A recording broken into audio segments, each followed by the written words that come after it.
दोस्तों नमस्ते प्रणाम। आइए आप लोग के बीच में बहुत सुंदर प्यारा एक शिव चर्चा गीत गाने जा रहे हैं।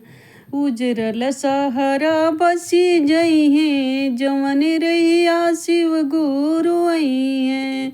उजरल सहरा बसी जई हैं जवन रहिया शिव गुरु आई हैं।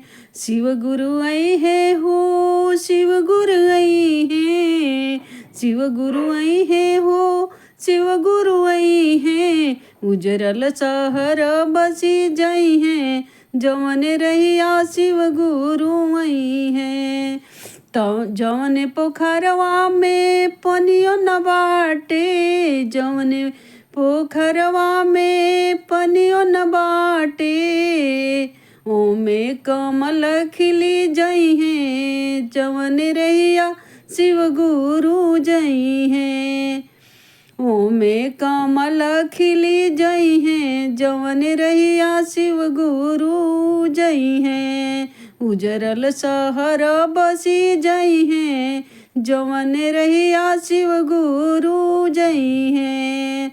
जवन ही पेड़वा में पतो न बाटे जवन ही पेड़वा में पतो न बाटे ओमे मोजर लगी जई हैं तवन रहिया शिव गुरु जई हैं। ओमे मोजर लगी जई हैं जवन रहिया शिव गुरु जई हैं। उजरल सहरा बसी जई हैं जवन रहिया शिव गुरु जई हैं।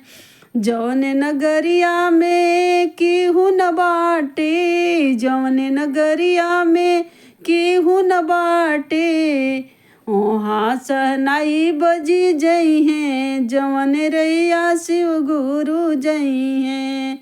वहाँ सहनाई बजी जई हैं जवन रहिया शिव गुरु जई हैं। उजरल सहर बसी जई हैं जवन रहिया शिव गुरु जई हैं।